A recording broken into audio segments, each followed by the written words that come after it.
Capítulo Mateus 6. Tenha cuidado para não praticar a sua justiça apenas para ser visto pelos outros.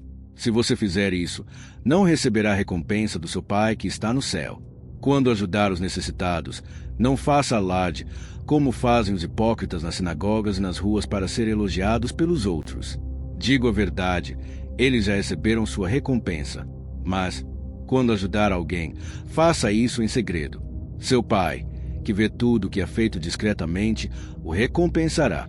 Quando orar, não seja como os hipócritas, que gostam de orar em público para serem vistos. Eles já receberam sua recompensa. Em vez disso, entre no seu quarto, feche a porta e ore a seu Pai, que está em segredo. E ele, que tudo vê, o recompensará. Não fiquem repetindo palavras sem sentido, como fazem os pagãos, achando que serão ouvidos por falar muito. Deus já sabe do que vocês precisam antes mesmo de pedirem. Assim devem orar.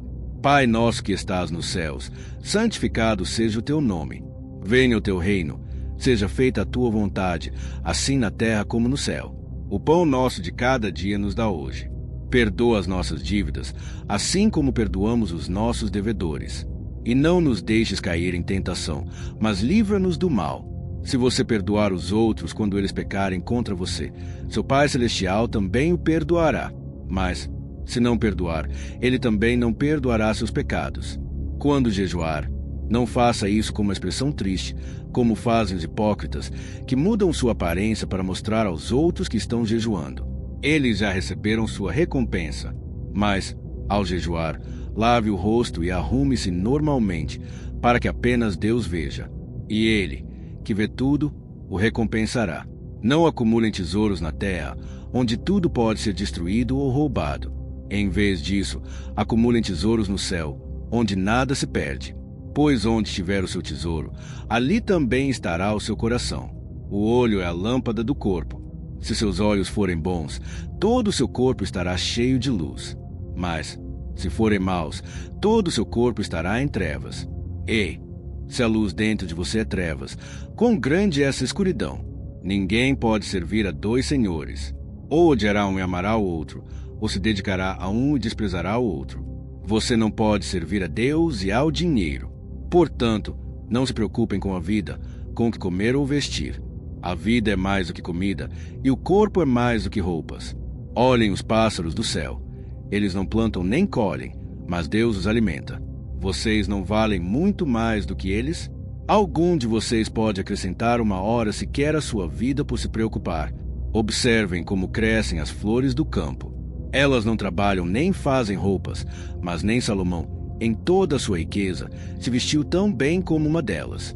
Se Deus veste assim a erva do campo, que hoje existe e amanhã será jogada no fogo, não cuidará muito mais de vocês, homem de pouca fé?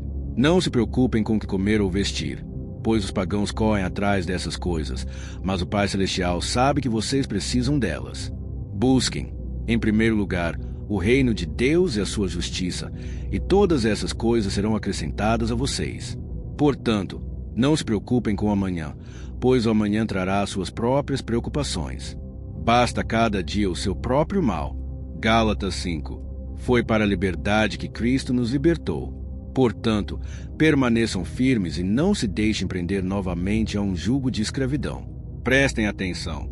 Eu, Paulo, lhes digo que, se vocês deixarem circuncidar, Cristo não terá nenhum valor para vocês. E mais uma vez declaro que todo homem que se deixa circuncidar está obrigado a obedecer toda a lei. Vocês que tentam ser justificados pela lei foram separados de Cristo, caíram da graça. Pois é pelo Espírito que, mediante a fé, aguardamos ansiosamente a justiça que é a nossa esperança. Em Cristo Jesus. Não importa se alguém é circuncidado ou não, o que realmente importa é a fé que se expressa pelo amor. Vocês estavam indo bem na caminhada da fé. Quem os impediu de obedecer à verdade? Esse tipo de influência não vem daquele que os chamou. Lembrem-se, um pouco de fermento leveda toda a massa. Mas eu confio no Senhor que vocês não seguirão outro caminho. Aquele que está confundindo vocês enfrentará as consequências, seja quem for. Irmãos, se eu ainda pregasse a necessidade da circuncisão, por que então estaria sendo perseguido? Se fosse assim, a mensagem da cruz teria perdido seu impacto. Gostaria que aqueles que estão perturbando vocês fossem além e se mutilassem. Meus irmãos, vocês foram chamados para a liberdade, mas não usem essa liberdade para dar ocasião à carne. Pelo contrário, sirvam uns aos outros com amor, pois toda a lei se resume em um único mandamento: ame o seu próximo como a si mesmo. Mas se vocês continuam se mordendo e se devorando uns aos outros, tenham cuidado para não se destruírem mutuamente. Por isso, digo, vivam pelo Espírito, e assim não satisfarão os desejos da carne. Pois a carne deseja o que é contrário ao Espírito, e o Espírito deseja o que é contrário à carne. Os dois estão em conflito, de modo que vocês não podem fazer o que simplesmente querem. Mas, se são guiados pelo Espírito, já não estão sob a lei. As obras da carne são evidentes: imoralidade sexual, impureza, libertinagem, idolatria, feitiçaria, ódio, discórdia, ciúmes, acesso de raiva, egoísmo, dissensões, facções, inveja, embriaguez, orgias e coisas semelhantes. Eu já os adverti antes e repito: aqueles que praticam essas coisas não herdarão o reino de Deus. Por outro lado, o fruto do Espírito é amor, alegria, paz, paciência, benignidade, bondade, fidelidade, mansidão e domínio próprio. Contra essas coisas não há lei. Aqueles que pertencem a Cristo Jesus crucificaram a carne, com suas paixões e desejos. Se vivemos pelo Espírito, andemos também em sintonia com Ele. Não sejamos arrogantes, nem provoquemos ou invejemos uns aos outros. Romanos 12. Portanto, irmãos e irmãs, peço que, em vista da misericórdia de Deus, ofereçam suas vidas como um sacrifício vivo, santo e agradável a Ele. Esse é o verdadeiro culto que vocês devem prestar. Não se moldem ao padrão deste mundo, mas sejam transformados pela renovação da sua mente, para que sejam capazes de discernir qual é a vontade de Deus boa, agradável e perfeita. Pela graça que me foi dada, digo a cada um de vocês: não tenham uma opinião exagerada sobre si mesmos, mas pensem de forma equilibrada, conforme a fé que Deus concedeu a cada um. Assim como o corpo tem muitos membros, e cada membro tem uma função diferente, nós, que somos muitos, formamos um só corpo em Cristo. Cada um de nós faz parte do outro. Temos dons diferentes, conforme a graça que Deus nos deu. Se seu dom é profetizar, profetize de acordo com a sua fé. Se é servir, sirva com dedicação. Se é ensinar, ensine com excelência. Se é encorajar, então anime os outros. Se é contribuir, faça isso com generosidade. Se é liderar, faça-o com diligência. Se é demonstrar misericórdia, faça isso com alegria. O amor deve ser sincero. Odeiem o que é mau e apeguem-se ao que é bom. Amem-se uns aos outros com amor fraternal e procurem honrar uns aos outros mais do que a si mesmos. Nunca sejam preguiçosos, mas sirvam ao Senhor com entusiasmo e dedicação. Alegrem-se na esperança, sejam pacientes nas dificuldades, perseverem na oração. Ajudem os irmãos que estão em necessidade e sejam hospitaleiros. Abençoem aqueles que os perseguem, abençoem e não amaldiçoem. Alegrem-se com os que se alegram e chorem com os que choram. Vivam em harmonia uns com os outros. Não sejam orgulhosos, mas estejam dispostos a se associar a pessoas humildes. Não sejam arrogantes. Não retribuam a ninguém o mal com o mal. Procurem fazer o que é correto aos olhos de todos. No que depender de vocês, vivam em paz com todos. Meus queridos irmãos, não busquem vingança, mas deixem isso nas mãos de Deus, pois está escrito: minha é a vingança, eu retribuirei, diz o Senhor. Pelo contrário, se o seu inimigo tiver fome, dê-lhe de comer. Se ele tiver sede, dê-lhe de beber. Fazendo isso, você amontoará brasas vivas sobre a cabeça dele. Não se deixem vencer pelo mal, mas vençam o mal com o bem. Lucas 12. Enquanto isso, uma multidão tão grande se reuniu ao redor de Jesus que as pessoas estavam se empurrando umas às outras. Então, ele começou a ensinar primeiro aos seus discípulos: cuidado com o fermento dos fariseus, que é a hipocrisia. Tudo o que está escondido será revelado, e tudo o que está em segredo será conhecido. O que vocês dizem no escuro será ouvido à luz do dia, e o que sussurram em particular será proclamado em público. Digo a vocês, meus amigos, não tenham medo daqueles que podem matar apenas o corpo, mas se depois disso não podem fazer mais nada. Vou dizer a quem vocês devem temer. Temam a Deus, que tem poder para dar o destino final da alma e do corpo no inferno. Sim, repito, temam a ele.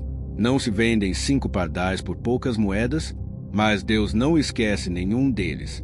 Até os fios de cabelo da cabeça de vocês estão contados. Não tenham medo, pois vocês valem mais do que muitos pardais. Se alguém me reconhece publicamente, o Filho do Homem também o reconhecerá diante dos anjos de Deus. Mas quem me nega diante dos outros será negado diante dos anjos. Quem falar contra o Filho do Homem poderá ser perdoado, mas quem blasfemar contra o Espírito Santo não será perdoado. Quando forem levados diante das autoridades, não se preocupem com o que vão dizer ou como vão se defender, pois o Espírito Santo ensinará, na hora certa, o que devem falar. Então, alguém na multidão pediu: Mestre, diga ao meu irmão para dividir a herança comigo.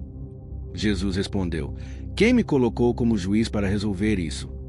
E acrescentou: Tenham cuidado, protejam-se de toda ganância, pois a vida de uma pessoa não depende da quantidade de bens que ela possui.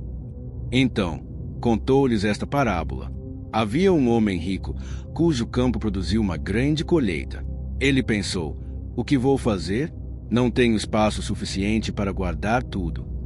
Então decidiu: Já sei, vou derrubar meus celeiros e construir outros maiores. Assim, guardarei tudo que colhi e direi a mim mesmo: Agora você tem muitas riquezas guardadas para muitos anos. Relaxe, coma, beba e aproveite a vida. Mas Deus lhe disse: Louco, ainda esta noite sua vida será tirada, e quem ficará com tudo que você acumulou? E Jesus concluiu: Assim acontece com quem junta riquezas apenas para si, mas não é rico para com Deus. Depois, Jesus disse aos discípulos: Por isso, digo a vocês, não se preocupem com sua vida, com o que vão comer, nem com o corpo, com o que vão vestir. A vida vale mais que a comida, e o corpo mais que as roupas. Olhem os corvos. Eles não plantam nem colhem, não têm celeiros, mas Deus os alimenta. Vocês valem muito mais do que os pássaros. Qual de vocês pode prolongar sua vida sequer uma hora preocupando-se? Se nem isso podem fazer, por que se preocupam com o resto? Olhem os lírios do campo. Eles não trabalham nem tecem roupas, mas nem mesmo Salomão, com toda a sua riqueza, se vestiu tão bem como eles. Se Deus veste assim a erva do campo, que hoje cresce e amanhã é jogada ao fogo, quanto mais ele vestirá vocês, que têm tão pouca fé. Portanto, não se preocupem com o que vão comer ou beber. O mundo todo busca essas coisas, mas o Pai sabe que vocês precisam delas. Busquem primeiro o reino de Deus, e todas essas coisas serão acrescentadas a vocês. Não tenham medo, pequeno rebanho, pois o Pai teve prazer em dar a vocês o reino. Vendam o que têm e ajudem os necessitados. Assim, terão tesouros no céu, onde nada pode destruir ou roubar. Pois onde estiver o seu tesouro, ali estará o seu coração. Estejam sempre preparados, com as lâmpadas acesas, como servos que esperam seu senhor voltar de um casamento. Quando ele chegar e bater a porta, eles abrirão imediatamente. Felizes os servos que o Senhor encontrar acordados quando voltar.